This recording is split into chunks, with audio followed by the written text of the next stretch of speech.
Hi every one, this is Vishnukumar.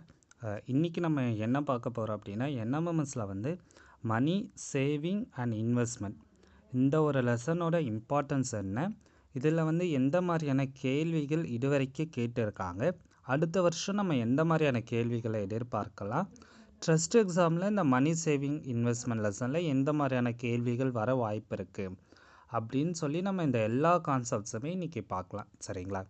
So இதுக்கு முன்னாடி நம்ம இந்த ஒரு மணி லெசனில் இப்போ என்எம்எம்ஸில் எல்லா வருஷத்துக்குமே ஒரு கேள்வி கேட்குறாங்க. சரிங்களா? அப்போ அந்த எல்லா வருஷமுமே ஒவ்வொரு கொஸ்டின் கேட்டுக்கிட்டு இருக்காங்க. நீங்கள் பார்த்தீங்கன்னா கொஸ்டின் நம்பர் கூட மாறலை. சரிங்களா? 180th கொஸ்டின், 180வது கொஸ்டின் இந்த ஒரு மணி சேவிங் அண்ட் இன்வெஸ்ட்மெண்ட்டில் வரும். சரிங்களா? இதை நம்ம புரிஞ்சுக்கலாம். ரெண்டாவது வந்து கடந்த ஒரு 1 2 3 4 5 வருடங்களாக ஒவ்வொரு ஒரு கொஸ்டின் கேட்டுக்கிட்டு இருக்காங்க. ஓகேங்களா? அதே மாதிரி அதோட பேஜ் நம்பரை பாருங்கள், அது கூட கொஞ்சம் வேரி ஆகாது. ஸோ 233 34 31 30 30. தமிழ் மீடியத்தில் பார்த்தீங்கன்னா 78 79 76 75 74 கொஞ்சம் இல்லை வேரி இருக்குது. ஆனால் இங்கிலீஷ் மீடியத்தில் பேஜ் நம்பர் வேரி ஆகலை. அப்போ பேஜ் நம்பர் 230லேருந்து 235 வரைக்கும் இருக்கிற எல்லா பக்கங்களையுமே நம்ம நல்லா படிக்க வேண்டியது இருக்குது. சரிங்களா? இது வந்து இந்த ஒரு லெசனில் நம்ம ஒரு அப்சர்வேஷன் கொடுத்துருக்கோம். ஸோ இனி வரப்போகிற எல்லா ஒரு ஆன்லைன் கிளாஸஸ்லையுமே நம்ம இந்த மாதிரி ஒவ்வொரு லெசனில் என்ன கேட்டிருக்காங்க, எந்த பேஜை படிக்கணும், எந்த ஒரு அதில் கேள்விகள் வரும் அப்படின்னு நம்ம பார்ப்போம், டீட்டெயிலாகவே பார்க்கலாம். சரிங்களா? ஓகே, நம்ம அடுத்த ஒரு பக்கத்துக்குள்ளார போகலாம். இப்போ நீங்கள் பார்த்தீங்கன்னா இந்த வருஷம் என்எம்எம்எஸில் கேட்ட கொஸ்டின் என்ன அப்படின்னா, the currency of Saudi Arabia, Saudi அரேபியாவோட கரன்சி என்ன அப்படின்னு கேட்டிருக்காங்க. இந்த இயர் மார்க் டெஸ்ட்லையுமே இந்த ஒரு கேள்வி கேட்டிருக்காங்க. இங்கே பாருங்கள், விச் ஆஃப் த ஃபாலோவிங்ஸ் கரெக்டுன்னு கொடுத்து அந்தந்த கண்ட்ரியோட நாணயங்கள், ஓகேவா, அந்த கண்ட்ரியோட காயின்ஸ் வந்து கேட்டிருக்காங்க. அதே மாதிரி இங்கே பாருங்கள், கரன்சி ஆஃப் சவுதி அரேபியா. அப்போ என்ன அப்படின்னா, நீங்கள் மார்க் டெஸ்ட்டில் ஒரு கேள்வியை பார்க்குறப்ப அதே ஒரு ரெசம்பிளன்ஸில் இருந்தால் அதே மாதிரி தான் உங்களுக்கு என்எம்எம்ஸில் கேட்க போகிறாங்க. அப்போ நீங்கள் மார்க் டெஸ்ட்டை படிக்கிறப்பயே இந்த மாதிரியான கேள்விகள் என்எம்எம்ஸில் வந்தால் நம்ம எப்படி ஆன்சர் பண்ணணும், நீங்கள் உங்களை ட்ரெயின் பண்ணணும். ஸோ இது எங்கே இருக்குது அப்படின்னா, புக்கில் பேஜ் இந்த ஒரு ஆக்டிவிட்டி 1ல் இருக்கும். சரிங்களா? மொத்தம் ஒரு 10 நேம் ஆஃப் த கண்ட்ரி கொடுத்து அதோட காயின்ஸ் கொடுத்துருப்பாங்க. இப்போ உங்களோட ஒர்க் என்னென்னா, இந்த 10 கண்ட்ரியோட பேர், அதோட கரன்சி பேர் என்ன அப்படின்னு நீங்கள் மொத்தமாக ஞாபகம் வச்சுக்கணும், இதை நோட் பண்ணணும். சரிங்களா? இதுக்கான ஆன்சர் வந்து நீங்களே நோட் பண்ணுங்கள், ஏன்னா ஆக்டிவிட்டிங்கிறது நீங்கள் தான் பண்ண போகிறீங்க. ஸோ அதனால் பண்ணுங்கள். ஓகேங்களா? இதுதான் உங்களுக்கான ஹோம்ஒர்க். அடுத்தது 2025 பாருங்கள், த scheme should be encouraged to open dash scheme. Students வந்து எந்த ஸ்கீமை ஓப்பன் பண்ணணும்னு சொல்லியிருக்காங்க. இப்போ இதில் வந்து ஸ்கீம் பேர் மாதிரி என்ன இருக்குன்னு பாருங்களேன். இன்சூரன்ஸ் அப்படிங்கிறது அதை எப்படி ஸ்டூடெண்ட்ஸ் ஓப்பன் பண்ண சொல்லுவாங்க? ஸ்டாக்கு, இந்த பங்கு வர்த்தகம்லாம் பெரியவங்களுக்கே அதிகமாக தெரியாது, ஸ்டூடெண்ட்ஸ் எப்படி ஓப்பன் பண்ண சொல்லுவாங்க? மியூச்சுவல் ஃபண்ட்ஸுமே இல்லை. அப்போ சஞ்சய் கடானே ஒரு பேர் மாதிரியே வந்திருக்கு. அப்போ ஆன்சர் இது. லைக் இந்த மாதிரி கூட நம்ம யோசிக்கலான்னு சொல்ல வரேன். சரிங்களா? நீங்கள் படிச்சிங்கன்னா ஆன்சர் பண்ண போகிறீங்க, பட் நீங்கள் இப்படி யோசிச்சுட்டுமே ஆன்சர் பண்ணலாம். ஸோ அதே மாதிரி இது 25 24 பாருங்களேன், which of the following is not effect of the black money on economy. Black money எது வந்து நாட் எஃபெக்ட்னு கொடுத்துருக்காங்க. சரிங்களா? அப்போ இதில் நீங்கள் படித்தாலே ஆன்சர் கண்டுபிடிக்க முடியும். அதாவது பொருளாதாரத்தில் கருப்பு பணத்தோட விளைவு எது இல்லைன்னு தான் கேட்குறாங்க. அப்போ லேவிஷ் கன்சப்ஷன், இப்போ உங்ககிட்ட பிளாக் மணி நிறைய இருக்குது அப்படின்னா நீங்கள் நிறைய ஸ்பெண்ட் பண்ணுவீங்க, அப்போ இது கரெக்டு. டேக்ஸ் எவர்ஷன், வரியை வந்து ஏமாற்றுவாங்க, கரெக்டு. அப்புறம் ஈக்விட்டி சமத்துவம் வந்து வலுவிழத்தல், அதுவுமே கரெக்டு. அப்போ 3 மட்டும்தான் தப்பே. எப்படி வந்து ஒரு பிளாக் மணி எக்கனாமியில் இருக்கிறப்போ ரிச்சுக்கான புவர்க்கமான இடைவெளி குறையும், இடைவெளி அதிகரிக்கும். அப்போ இந்த மாதிரியான கேள்விகள்லாம் நீங்கள் படித்தா மட்டும்தான் ஆன்சர் பண்ணணும் இல்லை, உங்களுக்கு பேசிக்காக மணியை பற்றின ஒரு அண்டர்ஸ்டாண்டிங் இருந்தாலே ஆன்சர் பண்ணலாம். ஸோ அந்த அண்டர்ஸ்டாண்டிங்கை பொறுத்து தான் இந்த ஒரு கிளாஸ். சரிங்களா? அடுத்த கேள்வி 2021 பாருங்கள், சமூக பொருளாதார முன்னேற்றத்தை அளவிட பின்வருவற்றில் எந்த குறியீடு பயன்படுத்தவில்லை. ஸோ எதை வந்து which one of the following is not indicator of the socio economic development. Answer வந்து எனக்கு தெரிஞ்சு பிளாக் மணியாக தான் இருக்கும். ஏன்னா சமூக பொருளாதாரத்தை, வேலைவாய்ப்பு, மொத்த உள்நாட்டு உற்பத்தி, ஆயுட்காலம், கருப்பு பணம் தான் வராதுன்னு நினைக்கிறேன். அப்போ கருப்பு பணம் வந்து லைக் கேட்டுக்கிட்டு இருக்காங்களா? ஸோ நம்ம இதை இம்பார்ட்டன்ஸ் கொடுத்து படிக்க வேண்டியது இருக்குது. இதுக்கான ஆன்சர் என்ன அப்படின்னு நான் கிளாஸ் முடிகிறதுக்குள்ளார சொல்கிறேன். இல்லை நீங்களே வந்து எனக்கு ஷேர் பண்ணுங்க, சரிங்களா? எனக்கு தெரிஞ்ச ஆன்சர் கருப்பு பணம். அப்புறம் இங்கே பாருங்கள், money is what money does was said by, யார் சொன்னா அப்படின்னு கேட்குறாங்க. அப்போ அந்தந்த ஆத்தர் என்னென்ன சொல்லியிருக்காங்க அப்படிங்கிறது நமக்கு இம்பார்ட்டன்ஸாக தேவைப்படுது, படிக்க வேண்டியது இருக்குது, சரிங்களா? இதை நீங்கள் மெமரி பண்ணணும். அப்புறம் இங்கே பாருங்கள், ஷூப்பரூன், ஸோ கப்பரூன் ஏதோ ஒன்று, இதை வந்து என்ன காயின் அப்படின்னு கேட்டிருக்காங்க, சரிங்களா? இது அதே மாதிரி பிளாக் மணியோட எஃபெக்ட்டு, ஸோ பிளாக் மணியோட எஃபெக்ட் கேட்டிருக்காங்களா? ஸோ அங்கே கொடுத்த மாதிரி அதே ஒரு இதை கொடுத்துருக்காங்களா? ஸோ இது என்எம்எம்ஸில் கேட்ட கொஸ்டினே இங்கே கேட்டு வச்சுருக்காங்க. அப்புறம் which of the following is incorrect, act money, இந்த பிளாக் மணியோட அந்த ஆக்ட் கொடுத்துருக்காங்க. ஸோ இதில் எது கரெக்டு அப்படின்னு கேட்குறாங்க, எது இன்கரெக்டுன்னு கேட்குறாங்க. Which of the following are functions of money, எது மணியோட ஃபங்க்ஷன்ஸ்னு கேட்குறாங்க. நெஃப்ட்னா என்ன அப்படின்னு கேட்குறாங்க. அதே மாதிரி இப்போ நம்மளோட நோட்ஸ்குள்ளார போகலாம், சரிங்களா? அதாவது இப்போ நான் உங்ககிட்ட சொன்னது என்னென்னா, இது வரைக்கும் கேட்ட கேள்விகளோட லிஸ்ட்டை சொல்லியிருப்பேன். அப்போ இது வரைக்கும் அப்போ எந்த மாதிரியான கேள்விகள் கேட்குறாங்க உங்களுக்கு? ஃபஸ்ட்டு விஷயம் மணியை பற்றின பேசிக் டீட்டெயில், அப்புறம் ஒவ்வொரு நாட்டோட மணி என்ன அப்படின்னு கேட்குறாங்க, அப்புறம் பிளாக் மணியை பற்றி கேட்குறாங்க, ஓகேவா? அந்த பிளாக் மணியோட இயர், சரிங்களா? அந்த பிளாக் மணி ப்ரிவெண்ட் எப்படி பண்ணலாம், அந்த ப்ரிவெண்ட் பண்ணுறதுக்கான ஆக்ஷன்ஸ் கொடுத்த அந்த இயர், ஓகேங்களா? அது என்னென்ன இயர்னு பின்னாடி பார்க்கலாம், அந்த இயரு. அப்புறம் ஸ்கீம்ஸோட பேர், அப்புறம் மணியை பற்றி ஒரு சில ஆத்தர் வந்து சொல்லியிருப்பாங்க, அந்த ஆத்தரோட பேருன்னு தான் நமக்கு கேட்குறாங்க. அப்போ நீங்கள் இப்போதைக்கு என்ன புரிஞ்சுக்கணும் அப்படின்னா, இந்த ஒரு பாயிண்டில் இந்த ஒரு லெசனை படிக்கணும். இருக்கிற எல்லாத்தையுமே நீங்கள் மெமரி பண்ணாமல், இப்போ நம்ம சொன்ன மாதிரி நீங்கள் இந்த ஒரு லெசனை படித்து அண்டர்ஸ்டாண்ட் பண்ணிக்கிட்டிங்கன்னா உங்களுக்கு கொஞ்சம் ஈஸியாக இருக்கும், சரிங்களா? ஓகே, நம்ம அந்த விதத்தில் இந்த ஒரு லெசனை பார்ப்போம். Okay, money is a fundamental discovery, ஓகேவா? மணிங்கிறது என்ன அப்படின்னா இட்ஸ் அ ஃபண்டமெண்டல் டிஸ்கவரின்னு சொல்கிறாங்க. அதே மாதிரி மணியை பற்றி இங்கே பாருங்கள், money is anything which is widely accept in payments for good in India, like அந்த மாதிரி ஆப்ளிகேஷன்ஸ்னு கொடுத்துருக்காங்களா?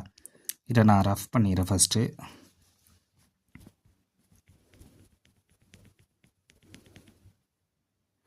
ஓகே, ஸோ இதோட மீனிங் என்னன்னு நம்ம படிப்போம். ஸோ ராபர்ட்சன் என்ன சொல்கிறாருன்னா, money is anything which is widely accept in payment for goods or discharge of other business applications. ஒரு பிஸ்னஸ் பண்ணுறோம் அப்படின்னா அதுக்கு நம்ம அதிகமாக பேமெண்ட் வந்து மணியில் பண்ணுற மாதிரி அவர் சொல்லியிருக்காரு. ஸோ இந்த ஸ்டேட்மெண்ட்டை யார் சொன்னாதான் கேட்க போகிறாங்க, அப்போ ராபர்ட்சன். அதே மாதிரி அடுத்த பாருங்கள், எவால்யூஷன் ஆஃப் மணி. மணிங்கிற வேர்டு வந்து எங்கிலிருந்து டிரைவ் ஆகிருக்கு அப்படின்னா ரோமன் வேர்டு, ஓகேங்களா? அப்போ மணிங்கிறது எங்கிலிருந்து வந்திருக்கு அப்படின்னா Roman word. Moneta Juno, Roman goddess and republic money of Roman empire. Okay, Indian ருப்பியை பொறுத்தளவுக்கு ருப்பியா, சரிங்களா? ருப்பியா அப்படின்னா சில்வர் காயின். நல்லா புரிஞ்சுக்கோங்க, நான் லெசனாக உங்களுக்கு டீச் பண்ணல, நான் என்னென்ன கான்செப்ட்ஸ் இருக்குது, என்னென்ன படிக்கணும் அப்படின்னு மட்டும் நான் சொல்கிறேன், சரிங்களா? அதே மாதிரி பார்டர் சிஸ்டம் அப்படிங்கிறது என்னென்னா it is a old method of exchange. Money வரதுக்கு முன்னாடி இருந்த ஒரு சிஸ்டம், கூட்ஸை மட்டும் எக்ஸ்சேஞ்ச் பண்ணிப்பாங்க. இப்போ எனக்கு அரிசி வேணும் அப்படின்னா இன்னொருத்தவங்க கிட்ட லைக் இப்போ எனக்கு அரிசி வேணும், இன்னொருத்தவங்களுக்கு வந்து இந்த தக்காளி வேணும் அப்படின்னு நம்ம வச்சுக்கிட்டோம் அப்படின்னா, லைக் நான் வந்து அவங்கக்கிட்ட அரிசியை கொடுப்பேன், எனக்கு அரிசி வேணும் கரெக்டாக, என்கிட்ட நிறைய தக்காளி இருக்குது அப்படின்னா நான் தக்காளி அவங்கக்கிட்ட கொடுத்து நான் அரிசியை வாங்கிப்பேன். அந்த மாதிரி நம்ம பொருளை எக்ஸ்சேஞ்ச் பண்ணி வாங்கிக்கிறாரு, ஓகேங்களா? ஸோ நம்ம அப்போ பார்டர் சிஸ்டமை பற்றி தெரிஞ்சுக்கணும். அதே மாதிரி ரீசன்ட் ஃபார்ம்ஸ் ஆஃப் மணி, ஓகேங்களா? இந்த டைமில் நமக்கு என்னென்ன ஃபார்ம்ஸில் மணி இருக்குது அப்படின்னு நமக்கு சொல்லியிருக்காங்க. Commodity money. So commodity money அப்படின்னா என்ன அப்படின்னா it is a earliest period of human civilization. Any commodity demanded and chosen by common consent was used as money.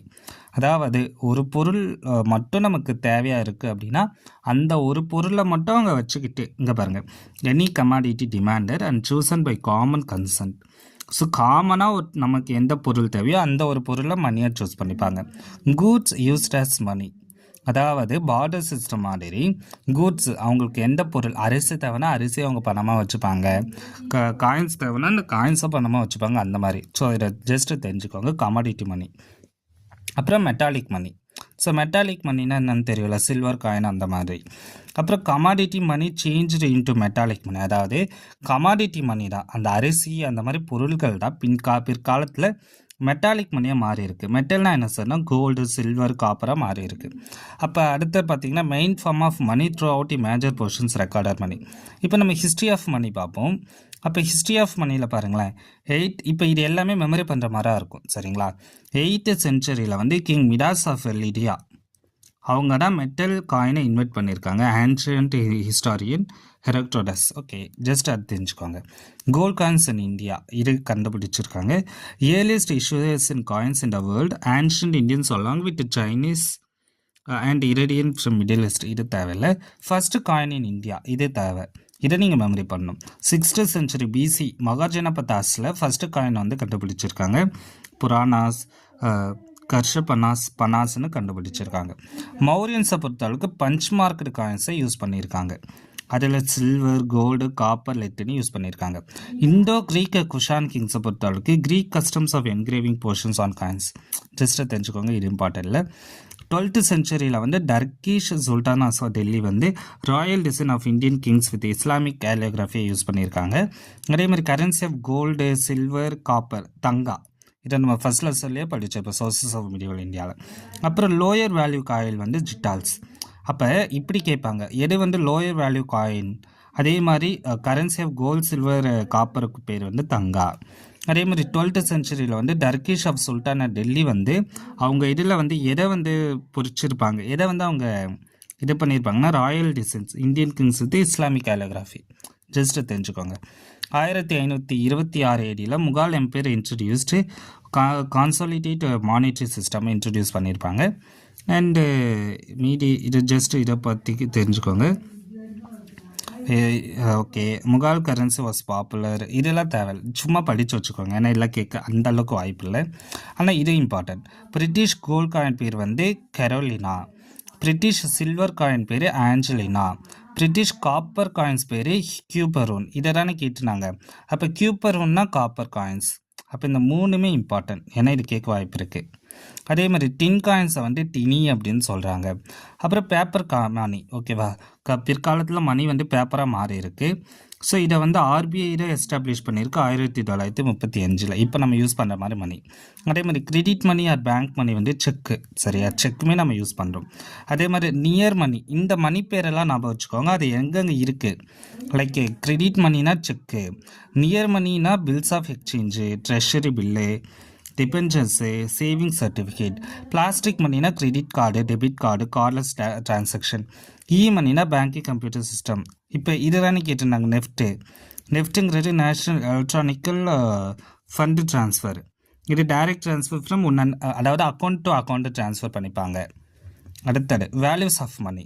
இப்போ மணியோட வேல்யூ என்ன சார் அப்படின்னு நீங்கள் பார்த்தீங்கன்னா, இது வந்து related to price levels of goods and services. ஒரு ப்ரைஸ் லெவல் கூட ஒரு கூட்டோட ப்ரைஸ் ஏற அந்த மணியோட வேல்யூ ஏறும். ஓகேங்களா. அதே மாதிரி relation bit values of money and prices இன்னும் ஒன். அதாவது லைக் எப்படின்னா, இப்போது மணி ப்ரைஸ்ன்னு எடுத்துப்போம். இப்போது ஒரு பொருள் நம்ம எடுத்துப்போமே, டீயே எடுத்துப்போம். ஒரு டீ இருக்குது, டீயோட விலை வந்து இப்போ நான் இப்போ முன்னாடி வந்து டீயோட விலை வந்து ஒரு 5 ரூபான்னு இருந்திருக்கும். ஓகேவா. இப்போ டீயோட விலை வந்து 15 ரூபா, சென்னையில் 15 ரூபா தான், சரியா. இப்போது முன்னாடி வந்து அந்த மணியோட வேல்யூ கம்மியாக இருந்திருக்கு, இப்போ மணியோட வேல்யூ அதிகமாக இருக்குது. அப்போ 5 ரூபா இருந்தப்போ மணியோட விலை கம்மி, 15 ரூபா இருக்கப்போ மணியோட விலை அதிகம். அப்படி நம்ம புரிஞ்சுக்கலாமா. அப்போ மணியும் ப்ரைஸும் வந்து இன்வெர்ஸில் இருக்குன்னு நம்ம தெரிஞ்சுக்கணும். அதே மாதிரி இன்டர்னல் வேல்யூ ஆஃப் மணி, அதே மாதிரி எக்ஸ்டர்னல் வேல்யூ ஆஃப் மணின்னு இருக்குது, சரிங்களா. இதை சும்மா தெரிஞ்சுக்கோங்க, உள்ளார போய் படிக்க வேணாம். அதே மாதிரி நேச்சர் ஆஃப் மணி, சரிங்களா. நேச்சர் ஆஃப் மணினா இதுதான் இம்பார்ட்டன்ட், ஏன்னா இவங்க 2 பேரை பற்றி தான் நமக்கு கேட்குறாங்களே. அப்போ money is a different concept to define partially because இதை சும்மா படித்து வச்சுக்கோங்க, சரிங்களா. எதை சார் படிக்கணும் அப்படின்னா, இந்த like medium of exchange and store of value. அதே மாதிரி ஜான் கிக்ஸ் வந்து money it's define by is functions. Anything is money which is used as money. Money is what money does அப்படின்னு சொல்லியிருக்காரு. அப்போ ஜான் ஹிக்ஸ் வந்து சொல்லியிருக்காருன்னு ஞாபகம் வச்சுக்கோங்க. அப்புறம் மணியோட ஃபங்க்ஷன்ஸ் வந்து நீங்கள் இந்த 3 ஃபங்க்ஷன்ஸாக பார்க்கணும்.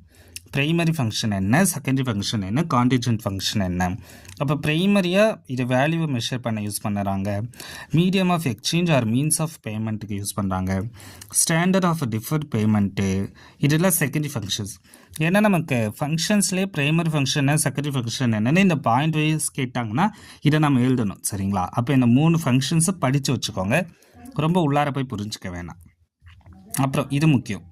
இன்ஃப்ளேஷனா என்ன, டிஃப்ளேஷனா என்ன, இது கேட்க வாய்ப்பு நிறைய இருக்குது. அடுத்த வருஷம் இது வரலான்னு நான் நினைக்கிறேன்.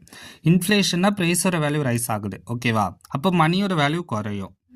டிஃப்ளேஷன் அப்படிங்கிறது ப்ரைஸ் ஃபால் ஆகும், வேல்யூ ஆஃப் மணி வந்து ரைஸ் ஆகும். சரிங்களா? ஜஸ்ட் இதை மட்டும் தெரிஞ்சுக்கோங்க. அப்புறம் சேவிங்ஸ் இன்வெஸ்ட்மெண்ட், இதில் தான் அந்த ஸ்கீம் பேர் வரும். இப்போ சேவிங்ஸ் வந்து அப்படின்னா கன்சியூமர் வந்து disposable income kept for future use highly liquid.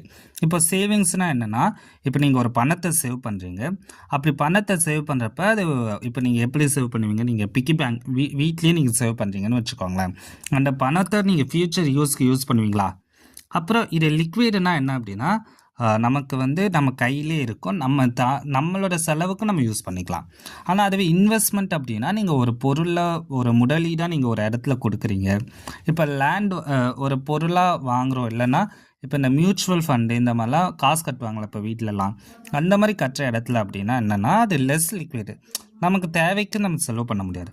அதனால் ஹைலி லிக்விட் எதுனா சேவிங்கு. இன்வெஸ்ட்மெண்ட்டுங்கிறது லெஸ் லிக்விட், ஓகேவா? அது வராமல் போகும். அதாவது பெரிய இதில் யோசிச்சோன்னா நான் உங்களுக்கு ரொம்ப உள்ளார போயெல்லாம் சொல்ல, பேசிக் டீட்டெயில் மட்டும்தான் ஷேர் பண்ணுறேன். அப்புறம் இந்த effects of black money. So இந்த 3 எஃபெக்டை நீங்கள் படிச்சுக்கணும். ஏன்னா இது 4 எஃபெக்ட்ஸு இதை ரொம்ப கேட்டிருக்காங்களா. அப்போ டுவெல் எக்கனாமி க்ரியேட் பண்ணுது, டெவலப்டு செக்டார் ஒன் சைடும் அண்டர் டெவலப்டு செக்டார் ஒன் சைடும் இருக்குது. டேக்ஸ் வந்து எவஷன் நடக்குது, loss of revenue to government, effect on ப்ரொடியூஸில் எஃபெக்ட் க்ரியேட் பண்ணுது. அப்போ effects of black money important. அதே மாதிரி அந்த லெஜிஸ்லேட்டிவ் ஃப்ரேம் ஒர்க் இம்பார்ட்டன்ட், ஏன்னா இதை தானே கேட்டிருக்காங்க. அப்போ prevention of corruption act 1988, prevention of money laundering act 2002, undisclosed foreign income and asset bill வந்து 2015, இம்போசிஷன் ஆஃப் டேக்ஸ்னு அதை சொல்கிறோம். பினாமி டிரான்சாக்ஷன் ப்ராகிபிஷன் ஆக்ட் 1988, இதை அம்மன் வந்து 2014 பண்ணியிருப்பாங்க. Real estate act 2016, Lokpal and Lok Ayukta act இருக்குது. அப்போ இது எல்லாத்தையுமே நீங்கள் மெமரி பண்ணிக்கணும். நல்லா புரிஞ்சுக்கோங்க. இப்போ நான் சொன்னதில் இம்பார்ட்டன்ட் கான்செப்ட் என்னென்ன என்எம்எம்ஸ்க்கு கேட்பாங்கன்னு நான் ப்ரீவியஸ் இயரில் காமிட்ட கொஸ்டின்ஸ் நீங்கள் அதை பார்த்துட்டு இது பண்ணிக்கலாம். ஸோ இது வந்து கம்பேரிசன், அந்த சேவிங்னா என்ன, இன்வெஸ்ட்மெண்ட்னா என்ன, அதோட கம்பேரிசன் வந்து புக்கில் இருக்கும். ஸோ இந்த மீனிங்கு, பர்பஸு, ரிஸ்க்கு, ரிட்டர்னு, லிக்விடிட்டின்னு இது எல்லாத்தையுமே மெமரி பண்ணிக்கோங்க. ஏன்னா இது எல்லாத்தையுமே நமக்கு ட்ரஸ்ட் எக்ஸாம் 9th ட்ரஸ்ட் எக்ஸாமில் கேட்டிருக்காங்க. சரிங்களா? இப்போ நம்ம அந்த ஒரு கொஸ்டின் பேப்பரை பார்க்கலாம். ஸோ இப்போ உங்களுக்கு ட்ரஸ்ட் எக்ஸாம் ஒரு கொஸ்டின் பேப்பர் இருக்கும். இங்கே பாருங்களேன், இப்போ நம்ம பார்த்த மாதிரி அந்த ஒரு கேள்வி கேட்டிருக்காங்களா. ஸோ ஸ்டேட்மெண்ட் 1ல் the Mauryans came up with punch mark coins gold, silver, copper or lead. நான் இப்போ காமிச்ச மாதிரியே கொடுத்துருக்காங்களா, இது correct. During the whole Mughal period gold coins remained in use. தப்பு. ஏன் சார்னா முகால் பீரியடில் எந்த காயின்ஸ் இருந்து நம்ம இப்போ பார்த்துருப்போம். ஸோ அந்த காயின் பேர் என்னவோ அதை பார்க்கணும். சரிங்களா? அப்போ இது தப்பு. அப்போ ஆன்சர் வந்து 3rd ஆப்ஷன். இது ஒரு கொஸ்டின். அப்புறம் பாருங்களேன், டிஃப்ளேஷன் மீன்ஸ் இன்ஃப்ளேஷன். டிஃப்ளேஷனில் இது கம்பல்சரி கேட்பாங்கன்னு சொன்னேன்னா, அப்போ டிஃப்ளேஷன் கேட்டிருக்காங்க 2. அதே மாதிரி இங்கே பாருங்கள், கிரெடிட் காயினு, நியர் மணி, மெட்டாலிக் மணி, கமாடிட்டி. மெட்டல் உங்களுக்கு வந்து தமிழ் உலோகம்னா தாமிரம் தான் உலோகம். அப்போ சிக்கு வந்து ஆன்சர் 4. அப்போ சிக்கு 4ன்னா இது மட்டும்தான் ஆன்சராக இருக்குது. அப்போ 2nd ஆப்ஷன் தான் ஆன்சரை உங்களால் முடிவு பண்ண முடியும். So match the following easy தான், ரொம்பவே ஈஸி தான். இப்போ நீங்கள் இப்போ இல்லை ஆன்சர் இருக்குது அப்படிங்கிறத விட மெட்டால் அப்படின்னா காப்பர் மட்டும்தான் மெட்டலு, மீதி எதுவுமே மெட்டல் இல்லை. அப்போ இப்படி ஆன்சர் பண்ணலாம்ல, புரியுதுங்களா? இப்போ கமோடிட்டி அப்படின்னு நீங்கள் பார்த்தீங்க அப்படின்னா, இப்போது கமோடிட்டினா ஸ்கின்னு கரெக்டாக, ஏன்னா தோல் அப்படிங்கிறது ஒரு பண்டம் தானே, ஒரு பொருள் தானே. அப்போ டிக்கு 2 அப்படின்னா கூட நீங்கள் இந்த ஆன்சராக வருமே. அப்போ நீங்கள் இந்த மாதிரி நீங்கள் ஆன்சர் பண்ண கற்றுக்கணும். சரியா? ட்ரஸ்ட் எக்ஸாமில் மணி லெசன்லேருந்து இந்த இயர் ஒரு 3 கேள்விகள் கேட்டிருக்காங்க சரிங்களா. ஸோ நமக்கு என்எம்எம்ஸில் ஒரு கேள்வி கேட்பாங்க, ட்ரஸ்ட் எக்ஸாமில் 3 to 4 கொஸ்டின்ஸ் கேட்பாங்க. இங்கே பாருங்கள் 4வது கொஸ்டின் இது. ஸோ அந்த ஆக்டை வந்து கொடுத்து க்ரோனாலஜிக்கல் ஆர்டர் பண்ணி வைக்க சொல்லியிருக்காங்களா, 4 ஆக்டை கொடுத்து. அப்போ நீங்கள் இந்த நான் சொன்ன எல்லா கான்செப்டும் நீங்கள் படிச்சிங்கன்னா இல்லை நீங்கள் ஆன்சர் பண்ண முடியும். ஓகேவா. அப்போ இந்த இயர் ட்ரஸ்ட் எக்ஸாமில் 4 கொஸ்டின் ஓகேங்களா. இதுக்கு முன்னாடியுமே இந்த ஒரு லெசன்லேருந்து ஒரு 2லேருந்து 3 கொஸ்டின் 9th எக்ஸாமில் வரும். உங்களுக்கு என்எம்எம்ஸில் வந்து ஒரு கொஸ்டின் தான் வரும். ஆனால் இப்போது இது வரைக்கும் என்எம்எம்ஸில் நான் காமிச்ச மாதிரி ஈஸியாக தான் கேட்குறாங்க. பட் உங்களுக்கு மேபி ஹார்டாக கேட்கணும் அப்படின்னா இந்த மாதிரி க்ரோனாலஜிக்கல் ஆர்டரில் கேட்பாங்க. அப்படி இல்லை அப்படின்னா இந்த மாதிரி கொஞ்சம் மேட்ச் த ஃபாலோவிங்கில் கேட்பாங்க. இந்த மாதிரி மணி பேரை கொடுத்து அதை பொறுத்த சொல்லியிருப்பாங்க. நான் காமிச்சல அந்த ஒரு டீட்டெயிலை நீங்கள் மெமரி பண்ணிக்கணும். இல்லை இன்ஃப்ளேஷனாக என்ன, டிஃப்ளேஷனாக என்ன, அதே மாதிரி இந்த காயின்ஸை பற்றின டீட்டெயில் சரிங்களா. அப்போ முகால் பீரியடில் என்ன சார் காயின்ஸை யூஸ் பண்ணியிருக்காங்க அப்படின்னு நம்ம அதை படிக்க வேண்டியது இருக்குது சரிங்களா. ஸோ நம்ம இந்த மாதிரி படிக்கணும். ஸோ நீங்கள் இப்போ இங்கே பார்த்தீங்கன்னா அந்த எந்த காயின் யூஸ் பண்ணாங்கன்னு அங்கே சொல்லியிருப்பேன். ஸோ முகால் எம்பையர் காயின் பீரியடில் வந்து like Mughal emperor give permission to British to coin Mughal money at Bombay mint. Okay. Mughal empire introduce to consolidate monetary. Okay okay.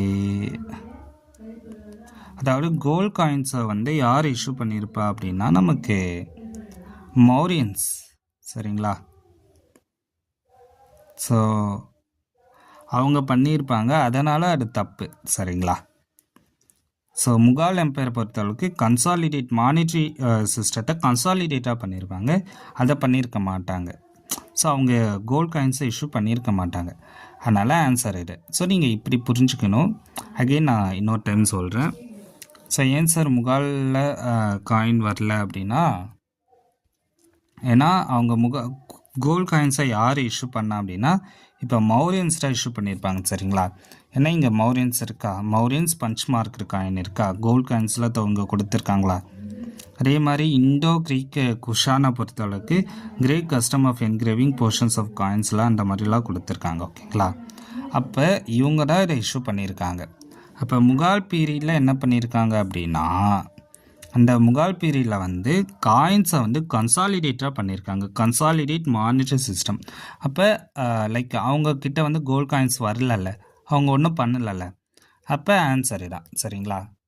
ஏன்னா இங்கே பாருங்கள், during the whole Mughal period gold coins remained in யூஸ்னு கொடுத்துருக்காங்க. தப்பு, கோல்ட் காயின்ஸ் இல்லவே இல்லை சரிங்களா.